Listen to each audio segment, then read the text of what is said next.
Bonjour à tous, bienvenue sur la chaîne de la poissonnerie Villotte. Aujourd'hui, on va aborder un sacré spécimen. J'ai devant moi une raie de 8 kg. Je pense que c'est un poisson qu'on n'a pas forcément l'habitude de voir entier. C'est un poisson généralement qui va être sous forme d'ailes de raie sur les étals de poissonniers, des raies entières. C'est plutôt rare. Et là, on l'a pris juste pour vous pour faire découvrir ce gros poisson. C'est une raie qui a été pêchée par un filayeur au Conquet et qui nous vient donc du Finistère Nord. On est sur un spécimen de 8 kg, c'est quand même plutôt haut. Ça peut aller jusqu'à 10-15 kg selon les espèces. Mais celle-ci est déjà plutôt grande. Il existe plusieurs espèces commerciales de raies. En France, on a 3 qui sont vraiment très majoritaires. La raie bouclée, qui va représenter une grosse partie des apports. La raie lisse et la raie brunette. La raie brunette qui était interdite à la pêche depuis quelques temps, mais qui aujourd'hui est réautorisée. En face de nous, c'est une raie lisse. Comment la raie lisse, on la reconnaît? C'est vraiment lié à toutes ces sortes de points qu'on retrouve sur le dessus de la face brune. Et l'une de ses particularités, c'est que les points vont jusqu'au bout des ailes. Ces points s'arrêtent à quelques centimètres du bord des ailes. Aujourd'hui, au niveau des apports, la raie bouclée, ça représente 83% des débarquements en Normandie. La raie lisse, on n'est qu'à 10%. Donc c'est une espèce qui est quand même beaucoup moins représentée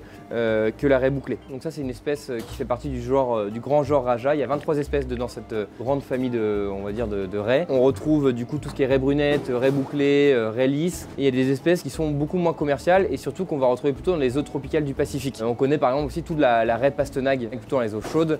C'est une raie qui est venimeuse. Le genre Raja, c'est des raies qui ne sont pas venimeuses du tout. C'est vraiment des raies destinées à la consommation. Souvent la raie, c'est un poisson qu'on va comparer au turbo parce que c'est un poisson qui est plat. Il y a des confusions qui peuvent être possibles, mais quand même sur la morphologie, on est sur quelque chose d'extrêmement différent. Et l'une des caractéristiques de la raie, c'est qu'en fait, on va dire le squelette de la raie, c'est un squelette cartilagineux, contrairement au turbo, au bar, à la dorade, où c'est des squelettes osseux. Du coup, ça, c'est deux familles distinctes sur les poissons. On a les poissons cartilagineux. Grosso modo, c'est les raies et les requins. Et on a les poissons osseux, c'est tous les autres. Et donc la raie, finalement, d'un point de vue taxonomie, elle est plus proche du requin que le turbo, qui lui est un cousin éloigné du bar. Donc c'est vraiment deux poissons qui ont vraiment rien à voir.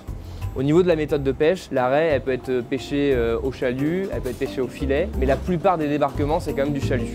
Au niveau de la reproduction, c'est aussi hyper intéressant sur la raie, je trouve. Contrairement où le poisson, on va larguer les œufs et les spermatozoïdes dans l'océan, la raie, elle, il va avoir une vraie reproduction avec une fécondation interne. Là, typiquement, l'individu que j'ai ici, c'est un individu mâle. L'organe de reproduction mâle de la raie, c'est juste ici. C'est ce qu'on appelle les ptérygopodes, je crois. J'ai mes cours de bio un peu loin en tête. Le mâle va s'approcher de la femelle et il va l'insérer dans la cavité de la femelle pour y déposer ses spermatozoïdes. Mais il y a une autre particularité, c'est que la raie, elle va pondre des œufs. Elle va relâcher en fait des capsules un peu noires qui a des formes différentes selon l'espèce. Et en fait, on va vraiment avoir un développement comme un œuf de poule à l'intérieur de cet œuf. Le fœtus dedans va se développer pendant 4-5 mois et après la raie va sortir de l'œuf. Contrairement aux poissons, on a plusieurs stades de développement. On va passer de larves à des poissons, à des alevins, etc. La raie qui sort de l'œuf, c'est vraiment une raie fonctionnelle. Elle est juste extrêmement petite, elle va faire 10 cm, mais c'est une raie qui est fonctionnelle. Concernant l'état des stocks, je vous ai parlé de la méthode de pêche, donc ça va être du filet, du chalut. Aujourd'hui, les raies, elles sont quand même énormément pêchées en Normandie, beaucoup en manche. Et du coup, au niveau des stocks qui nous intéressent, c'est surtout les stocks de manche. Les stocks de raies en manche Est, là, on est sur des stocks qui se portent plutôt bien. On est sur une gestion qui est considérée comme durable. Et sur la manche Ouest, malheureusement, sur la raie, on est sur des stocks qui sont en danger parce qu'ils sont surpêchés. Une aparté un peu rapide sur la gestion des pêches. Ce qu'on appelle un stock qui est durable, c'est un stock qui est en fait au rendement maximal durable. C'est le point de gestion où on va pouvoir le pêcher le plus de raies possible sans mettre en danger en tout cas la population. Au centre, on est au rendement maximal durable, c'est-à-dire qu'on pêche le plus. Économiquement, c'est intéressant et on assure la pérennité du stock. Et inversement, si on est dans une population qui n'est pas gérée durablement, on est de l'autre côté de la courbe, la pêche est trop forte et la pêche va impacter la pérennité de ce stock-là. Et en plus, on va voir que quand on est en situation de surpêche, plus on va mettre de bateaux, moins on va pêcher. Pourquoi la raie, c'est aussi un poisson qui peut être sujet à la surpêche? C'est parce qu'en fait, c'est une reproduction plus lente. Les poissons, ça pond des millions d'œufs. La réussite de la reproduction, elle dépend du nombre de poissons dans l'océan, mais surtout des conditions environnementales. Tandis que la raie, qui a une reproduction qui est beaucoup moins volumineuse, c'est le nombre d'individus qui est hyper important. Et du coup, ça la rend très vulnérable. Hop. Oh putain. Donc vous avez vu le dessus de la raie, là je vous montre le dessous. On a une bouche qui fait qui est presque un peu trop humaine, ça fait presque un peu peur. Là on a les viscères de la raie qui ont été vidés. Et donc ce qui nous intéresse sur la raie, d'un point de vue gustatif et pour le poissonnier en tout cas, c'est ce qu'on voit le plus généralement sur l'étal du poissonnier, c'est l'aile de raie. Là vous avez une raie entière qui paraît hyper volumineuse, mais en fait la partie qui va être consommable sur la raie, elle se situe juste ici. On a ici les deux ailes de raie. Une de chaque côté. Moi, j'ai jamais coupé de raie, là c'est la première fois. Et du coup, il faut que je vois où couper, où passer mon couteau. Tout ce qui est cartilage ici, ça c'est pas utilisé pour consommer. Alors ça part dans des filières annexes de valorisation. Ce qui nous intéresse, ça va vraiment être l'aile de raie. On en travaille assez peu à la poissonnerie pour être honnête, parce que notre clientèle grosse partie de clientèle, c'est beaucoup sur du poisson cru. La raie, ça se mange pas cru. Quoique peut-être on va peut-être se laisser tenter quand même en fin de vidéo, hein. C'est presque maladif. Donc on va quand même goûter. Là j'ai reçu la bête entière pour vous montrer. Et je vais me laisser guider pour essayer de vous sortir des ailes de raie dignes de ce nom. Déjà la morpho de la raie, là je le sens au toucher. Je sens ici on passe sur un cartilage dur. Je pense qu'il faut que je laisse guider mon couteau le long de ce cartilage. Je vais pouvoir couper et vraiment me sortir l'aile de raie.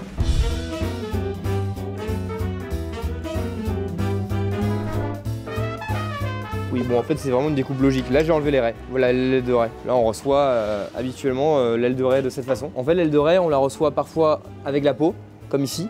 Mais sinon on reçoit aussi des ailes de raie qui vont être pelées. C'est-à-dire qu'elles passent dans une machine et ça arrache la peau. Et on n'a plus que la chair apparente. Ce qu'on va faire c'est qu'on va la peler au couteau. On va essayer de le faire. Je suis pas sûr qu'on le fasse à 100% très bien. Mais voilà, ça permettra de voir la chair en dessous. Là on voit sur la raie, faut faire attention qu'on manipule parce qu'on a des épines. C'est normal ça. Ouais c'est normal. Je vais le montrer sur la queue. Je sais pas, tout à l'heure on n'a pas vu la queue. Regarde, t'as vu la queue? C'est comme une sacrée raie. Hein.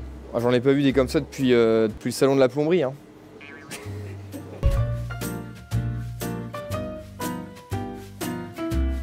Bon voilà, là j'ai les deux ailes. Bon c'est vraiment pas difficile. Hein. Elle fait tout de suite moins la maligne quand même hein, sans ses ailes. Hein. On dirait un peu des pattes, ça c'est un peu...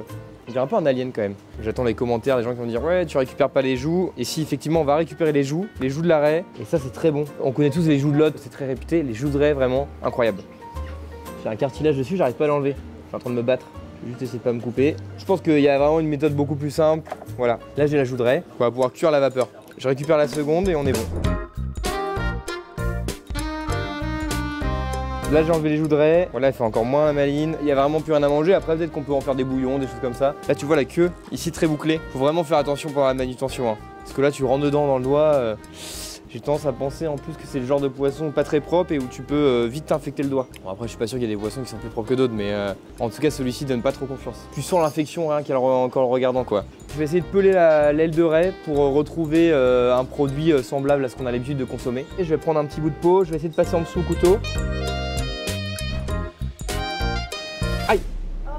Je me suis fait avoir par la raie. Tu sens l'infection rien qu'en le regardant quoi. Aïe aïe aïe, je mettrai du Dakar, tout va bien se passer. Bon là on arrive sur la fin, là il n'y a plus grand chose à manger. Allez, ça j'ai enlevé la face brune, voilà l'aile de raie. On peut trouver des raies plus blanches, mieux saignées. Elle est un peu molle mais ça après c'est pas grave. C'est une raie qui est arrivée en fait aujourd'hui, on est mi-octobre, il y a une grosse tempête. Du coup la raie elle a été refuse il y a 2 jours. C'est comme un poisson assez fragile, donc l'idée c'est de la consommer assez vite après la pêche. Après vraiment dans nos vitrines ça nous arrive de garder des raies, des ailes de raie bien pelées 4-5 jours sans problème, on n'a aucune odeur. Alors on va pas garder une raie 20 jours, mais on peut la garder 4-5 jours sans problème, sans dégradation et en profitant de ses qualités tout le temps. Alors, je vais essayer d'enlever la peau blanche. Elle m'a l'air un peu plus fine, on va voir si c'est plus délicat.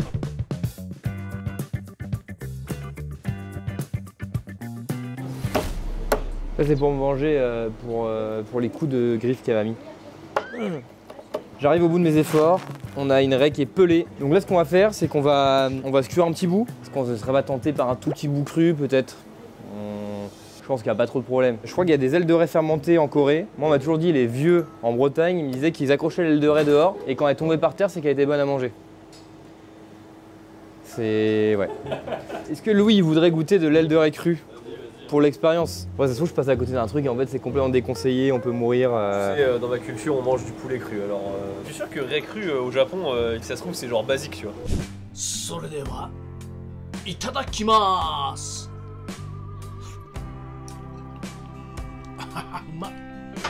Ah la chou c'est particulier, je sais pas trop comment l'ouvrir, c'est un peu c'est vraiment gélatineux.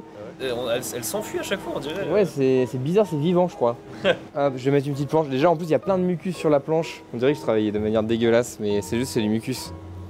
Ça va être hyper chiant à nettoyer, ça colle de partout. Moi je finis à 16 h donc c'est moi qui fera le nettoyage. 16 h je suis parti. Hein. De toute façon aux choses sérieuses, j'ai des petits bous de raie crue, on n'a pas pris beaucoup, hein. On n'a pas fait d'excès de gourmandise parce que pour le coup c'est vraiment un petit essai. Waouh, putain, j'arrive même pas à planter la fourchette dedans. Je mets quand même un peu de sauce pour tout. Hein. Ok. Bon, ça n'a pas intérêt. Ça n'a pas de goût. C'est dur à mâcher. C'est dur à saisir, mais bon. Ah, mais il y a un goût. En fait, c'est la texture qui est rigolote. Ouais, en vrai, ça n'a pas d'intérêt. Je pense que cuite, c'est bien meilleur. Non, mais c'est pas très bon. Non, il y a juste la texture qui est un peu marrante. Ouais, bon voilà, c'est un essai. En vrai, personne la mange crue, c'était juste un essai. Parce qu'on maintenant on a cette réputation de consommer un peu tout cru. Après, si tu me dis, t'as que ça. Ouais, je le mange. Ouais. J'attends, c'est bientôt prêt. Là j'ai cuit 3 minutes. L'aile de raie quand elle est cuite, ça décolle vraiment du cartilage. C'est bien meilleur cuit, c'est vraiment très bon. En fait, moi c'est la texture de la raie que je trouve assez formidable. Moi il y a un truc que j'adore, c'est l'aile de raie frite, je trouve ça trop bon. Et l'aile de raie aussi pour faire des rillettes, ça marche très bien. On raque sa cuillère, on a vraiment une chair assez filamenteuse. Vous mettez un peu de crème fraîche, vous assaisonnez ciboulette, échalote. En vrai ça marche hyper bien pour tartiner. J'adore la raie. Je vais la réenfourner quelques minutes. La joue de raie manque un peu de cuisson.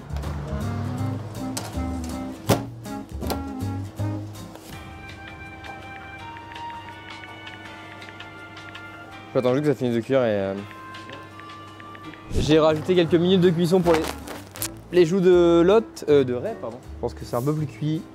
Ça a l'air, c'est une texture qui est assez marrante quand même. Pour le coup, c'est chaud. Tu me filmes en train de souffler sur.